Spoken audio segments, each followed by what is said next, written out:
Halo semuanya, pada video kali ini kami dari kelompok 10 akan mempresentasikan hasil diskusi 14 teori kepribadian pada mata kuliah Teori Kepribadian dengan dosen pengampu Ibu Dewi Sri Mustikasari, SPSI MSI. Pertama, yakni aliran psikodinamika. Sigmund Freud mengembangkan teori tentang struktur kepribadian yang berfokus pada keinginan, ego yang menyeimbangkan realitas, dan superego yang menjaga moralitas. Ia juga memperkenalkan teori perkembangan psikoseksual dari tahap oral hingga genital, serta mekanisme pertahanan diri seperti proyeksi, sublimasi, introjeksi, regresi, fiksasi, displacement, reaksi formasi, represi. Dalam pemahaman psikologi individual, menurut Alfred Adler, manusia sejak kecil merasa inferior, yang mendorong mereka untuk mencapai superior, yang melibatkan kompensasi. Kompensasi ini dibagi menjadi dua, yaitu kompensasi positif, yaitu upaya realistis dan konstruktif untuk mengatasi kelemahan. Namun, jika kompensasi dilakukan secara berlebihan atau tidak realistis, akan menjadi kompensasi negatif. Carl Jung dalam psikologi analitik membagi jiwa manusia menjadi tiga, yaitu conscious, personal unconscious, dan collective unconscious. Nah, di dalam collective unconscious ini terdapat archetype. Nah, archetype ini diantaranya persona, shadow, the great mother, anima and animus, wise old man, hero, dan self. Nah, kemudian yang juga memperkenalkan tipe kepribadian seperti ekstraversi dan introversi yang mempengaruhi cara kita berinteraksi. Selain itu, ada 4 fungsi psikologis, yaitu thinking, feeling, sensing, dan intuiting.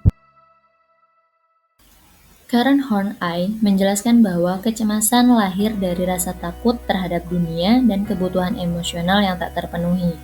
Nah, dari kecemasan ini nanti timbul yang namanya basic hostility yang berujung pada basic anxiety.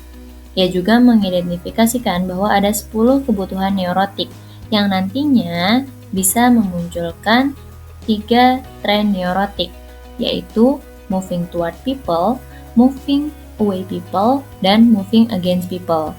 Nah, dari sini juga yang bisa memicu intrafisik konflik, yaitu pertentangan dalam diri yang mempengaruhi perilaku dan hubungan. Itu bisa ideal self-image dan self-hearted. Eric Fromm menjelaskan kebutuhan dasar manusia seperti relatedness, terhubung dengan orang lain, transcendence, melampaui diri untuk mencari makna hidup, rootedness, merasa terhubung dengan asal-usul, sense of identity, mengenali diri sendiri, dan frame of orientation, memahami dunia untuk menemukan arah hidup. Nah, dalam Escape from Freedom, ia menyebutkan bahwa kebebasan bisa memicu kecemasan, membuat manusia melarikan diri melalui otoritarianisme, destruktivitas, atau konformitas. Ia juga membedakan karakter positif seperti produktivitas dan cita sejati, dan karakter negatif seperti keserakahan dan narsisme. Erik Erikson berfokus pada krisis psikososial manusia pada 8 tahap perkembangan mulai dari bayi hingga lansia. Pada saat bayi percaya kepada ibunya dan lingkungannya. Pada masa kanak-kanak awal, anak-anak belajar mengendalikan tubuhnya. Pada usia bermain, anak-anak mengembangkan perilaku inisiatif dan rasa bersalah. Pada usia sekolah, anak-anak belajar ketekunan dan rasa rendah diri. Selanjutnya, pada masa remaja, yaitu masa pencarian jati diri. Kemudian, pada tahap dewasa muda, individu belajar mengenai keintiman dan keterasingan. Pada tahap dewasa, yaitu keinginan untuk melanjutkan keturunan atau generativitas atau stagnasi. Terakhir adalah masa lansia, yaitu rasa akan integritas atau keputusasaan. Aliran humanistik yang membahas tentang potensi individual. Abraham Harold Maslow dengan teori utamanya yaitu hierarki 5 kebutuhan yang menjelaskan bahwa setiap manusia harus memenuhi kebutuhannya secara bertahap, mulai dari fisiologis, rasa aman, cinta dan kepemilikan, penghargaan hingga aktualisasi diri. Ia percaya bahwa ketika semakin besar kebutuhan di level rendah terpenuhi, semakin besar pula kemunculan kebutuhan di level selanjutnya. Maslow juga menjelaskan bahwa terdapat 16 ciri orang yang telah mengaktualisasi dirinya yang mencakup sifat-sifat positif individu seperti gemisch, skillful, kreatif, dan lain-lain. Carl Rogers Rogers percaya bahwa setiap individu memiliki dorongan untuk mencapai aktualisasi diri yang disebut dengan actualizing tendency dan keyakinan bahwa segala sesuatu berkembang atau formative tendency. Menjelaskan 3 jenis self-concept yaitu self-image atau citra diri, self-esteem atau harga diri, dan ideal self atau gambaran diri yang ideal. Selanjutnya adalah proses becoming a person yang mengharuskan individu mengalami kontak positif dan negatif dari orang lain dengan mendapatkan atau memberikan unconditional positive regard atau penghargaan tanpa syarat dan conditional positive regard atau penghargaan bersyarat. Rollo May membahas dua bentuk eksistensialisme yaitu being in the world dan non-being yang mengacu pada konsep keberadaan manusia di dunia.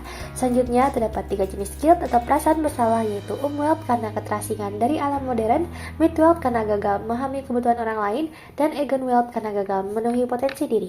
May juga menjelaskan 4 bentuk cinta. Yang pertama adalah seks yang diekspresikan melalui hubungan seksual, eros karena adanya hasrat untuk menghasilkan keturunan, philia yaitu ekspresi cinta non seksual terhadap sesuatu, dan agape atau cinta murni yang tidak menuntut imbalan. Aliran disposisional yang membahas tentang sifat individual. Gordon Willard Allport. Menurut Allport, terdapat 2 jenis traits yaitu common traits atau karakteristik umum yang dimiliki banyak orang dan personal dispositions atau sifat personal yang unik pada tiap individu. Personal dispositions mencakup 3 tingkatan yang diurutkan mulai dari yang paling menonjol hingga yang kurang menonjol. Pertama, disposisi kardinal yaitu ciri khas paling menonjol individu, contohnya sifat narsisme. Kedua, disposisi sentral yaitu 5-10 sifat menonjol individu seperti ambisius, kompetitif, dan lain-lain. Ketiga, disposisi sekunder yaitu sifat tertentu yang hanya muncul pada situasi spesifik seperti demam panggung. Allport juga mencetuskan kata proprium sebagai perilaku sangat penting pada tiap perkembangan individu. Nah, sekarang kita lanjut ke teorinya McRae dan Costa.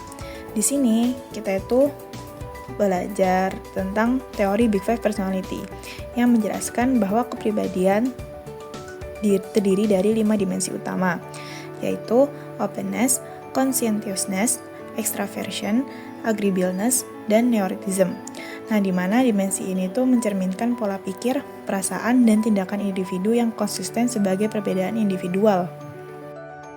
Nah, sekarang kita lanjut ke evolusioner biologis. Ini kita bakal cuman belajar satu teori doang, yaitu teorinya Hans Eysenck. Nah, Eysenck itu berpendapat bahwa kepribadian seseorang ditentukan oleh kombinasi faktor keturunan dan lingkungan.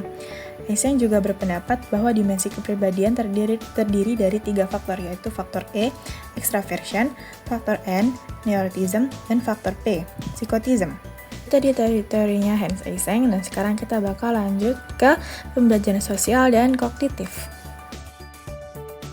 Bagian pembelajaran sosial dan kognitif itu bakal dimulai dari teorinya si Skinner ini.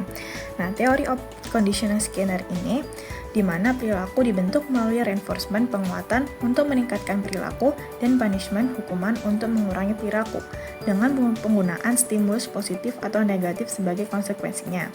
Pendekatan ini menekankan bagaimana perilaku dapat dibentuk melalui penguatan atau hukuman. Nah, yang terakhir ada teorinya Albert Bandura. Teori Bandura itu menjelaskan di mana pembelajaran terjadi melalui pengamatan observational learning dan peniruan modeling dengan pendukungan self-efficacy, self-regulation, serta hubungan timbal balik antara individu, lingkungan, dan perilaku atau yang disebut triadic reciprocal causation. Sekian dari kami kelompok 10, bila ada salah kata mohon dimaafkan. Terima kasih.